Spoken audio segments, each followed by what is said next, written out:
Academia is broken.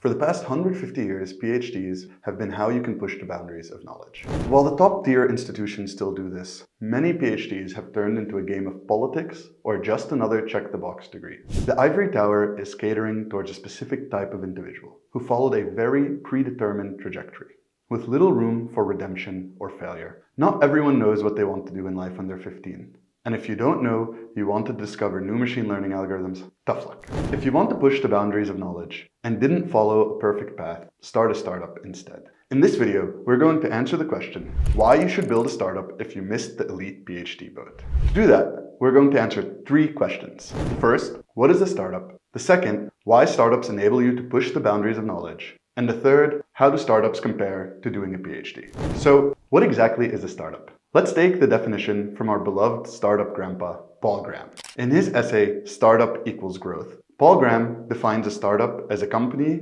that is engineered to grow fast. And to do that, it has to build something lots of people really want and to reach and serve all those people. For example, you could start a new barbershop in your neighborhood. You'd be satisfying the first part because everyone needs to get a haircut. But you'd still be constrained on the second point because you serve people in person and you're rate limited on the number of people that you can give a haircut to, plus the number of people in your market that need a haircut. Therefore, a new barbershop is not a startup, even though it is a new business. Building software is a great way to solve the second point, but you still might be constrained on the first. For example, you could build accounting software that only works with a specific set of rules for a small country like Belgium. And although you could reach and serve all the people, the market just isn't big enough and you can't grow very fast or very large. Finally, imagine you wanted to build a search engine. This is something lots of people want and you can serve and reach all of them. Google was not just a barbershop that got lucky. It's a fundamentally different type of business. Most companies are either constrained by point 1 or point 2.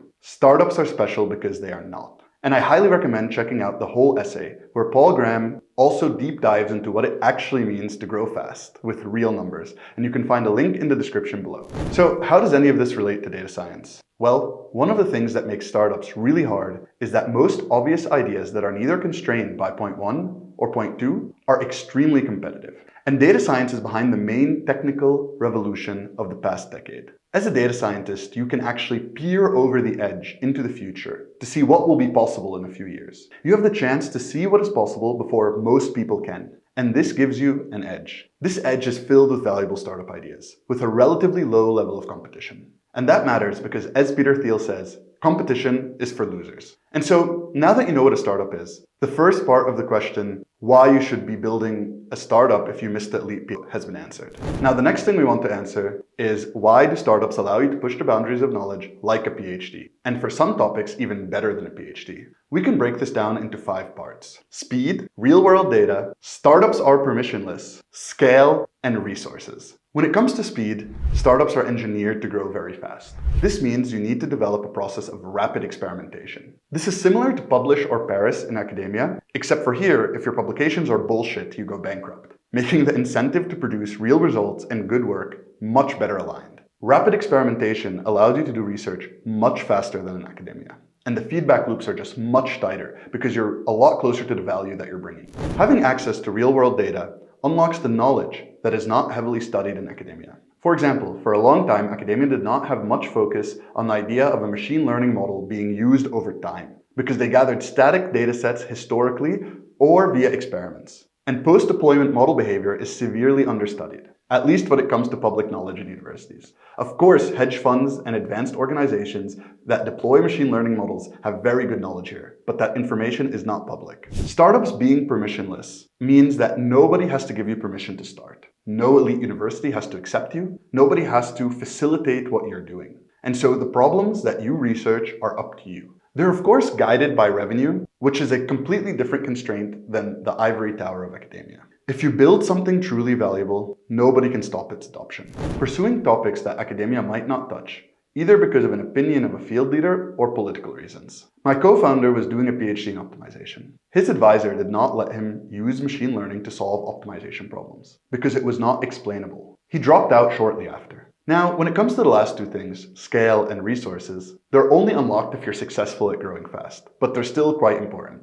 Once you reach scale, You have access to massive data sets that just don't exist in academia. And just having access to that data allows you to run experiments and look for new knowledge that academics don't have access to. And then when it comes to resources, successful startups have a ton of resources. Like OpenAI spends tens of millions of dollars on LLM training. This allows for bigger and more complex experiments. We've answered 2 of the 3 sub-questions in our quest to learn why you should build a startup if you missed the PhD boat. And now for the final question. How do startups actually compare to a PhD? To answer that, we will do a pros and cons list, and then discuss when you should either start a startup or a PhD. Let's start with the cons, because there's surprisingly a lot of cons that are shared between startups and PhDs. And also, they are both glorified by our society so much, I believe it's our duty to tell people how horrible they really are. Especially if you're doing a startup or PhD. They really look glamorous on the outside, they look very prestigious, when in reality you're grinding day in and day out. And so I think instead of praising all of these things,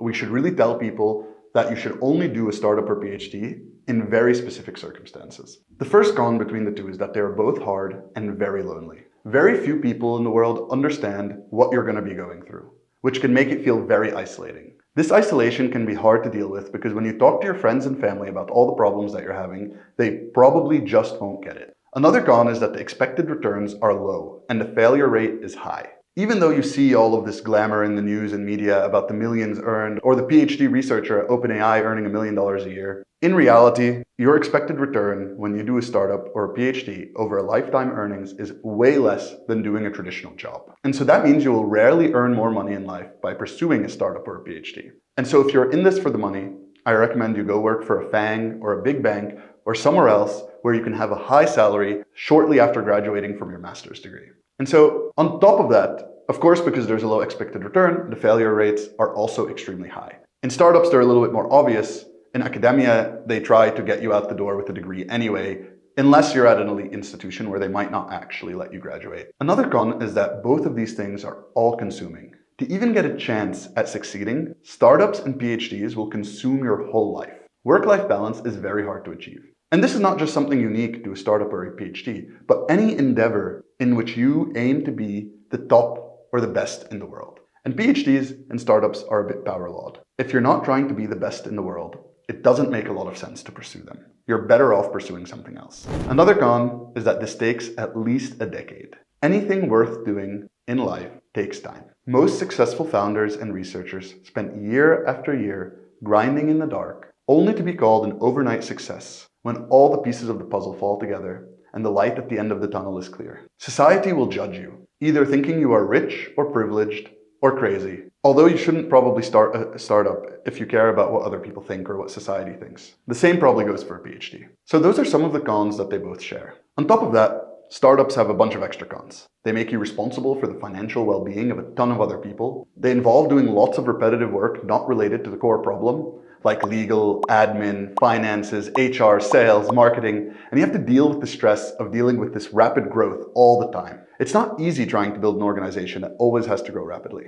And finally, you have to deal with VCs. There are some good ones out there, but generally they're terrible. And now for the cons of a PhD. Before we talk about the cons of a PhD, I'd like to put in a small disclaimer. The value of a PhD and its quality are power-laud. Doing a PhD in machine learning at a top-tier lab with a top-tier professor is probably still worth it. The issue is that most of the time, like I mentioned earlier, you have to follow this very distinct path to get there. And if you didn't realize until later in life that this is what you wanted to do, and you slacked off a bit earlier in your studies, it might not be possible to do that. And so the comments below are referring mostly to the average PhD, which are really not worth doing. Now that that's out of the way, PhDs suck because they involve lots of politics and permission from other people. They try to hide failure. Lots of papers are hacked. And there are a lot of PhD holders walking around whose research is completely useless. They can be restricting heavily on your ability to pick what topic you research, like I mentioned earlier with my friend Wojtek. And so those are some of the cons for both startups and PhD. There's of course many more. You basically have to be insane to do either. But on the bright side, there's also some very rewarding pros. Generally speaking, working on challenging problems and avoiding the corporate world and being close to the impact of your work is super rewarding. And so for startups, you have a ton of added pros on top of that as well. You have the freedom to work on any idea you want, within the constraints we mentioned earlier. You have a clean slate. There's no politics, no lab politics. You get to choose the team that you're working with, and you can work very closely with a ton of super amazing people, startups are less pedigree driven and it's more value driven. And of course, there's going to still be some elitism in startup land, but it's not compared to what is there in a PhD. Generally speaking, it's more about the value you create for your end user. And in startups, you have the ability to pivot so you can find that value and you can run experiments on anything you'd like. And finally, maybe, if you're very lucky, you might get rich. And being rich is only useful because it gives you even more of the startup pros, not necessarily for the material reasons. The more resources you have, the more freedom you have. PhDs also have a bunch of pros. You might be working on topics that benefit society but are not commercially viable within a reasonable time frame. Startups need to produce value within a 10-year horizon. Arguably, there's a lot of small topics that have much longer horizons, like quantum physics, that are better suited for a PhD. In a PhD, you can get a lot of scientific mentorship from the top and brightest minds in the field. And there's a lot to learn there because it's not the same as just reading a paper. And also technically, you can do a startup after. Although that's kind of like dedicating 20 years of your life to a cause. So think very carefully. PhDs have a much more structured path. And I know, of course, research in itself has very little structure and you feel equally alone while doing a PhD, but the general trajectory of what you can do is much better defined than for a startup. And so now that we know a little bit about the pros and cons, when should you actually start a startup versus when should you do a PhD? This will depend on two things. The first of which is your personality, and the second of which is the problem that you want to solve, which in reality is directly related to your personality. If you care about the impact of your work, truth above all else, and the independence to pursue any idea you think has merit, do a startup. If you care about a very long-term horizon topic, can get into a top-tier lab, and want to be an independent contributor without lots of external responsibilities, do a PhD. And don't do either if you aren't willing to make immense personal sacrifice. Both startups and PhDs are long, difficult, and over-glamorized paths in life. For 99% of data scientists, doing either is probably a bad idea. For the handful of you out there that are extremely ambitious, have an unquenchable thirst for knowledge, and want to make a massive impact on the world, building a startup might be for you. And so by answering the three sub-questions, what is a startup, why startups enable you to push the boundaries of knowledge, and how startups compare to a PhD, you now know why you should build a startup if you missed the PhD boat. Most of academia is broken. Startups are the new PhD. Let me know in the comment section what topics you want to hear about in future videos.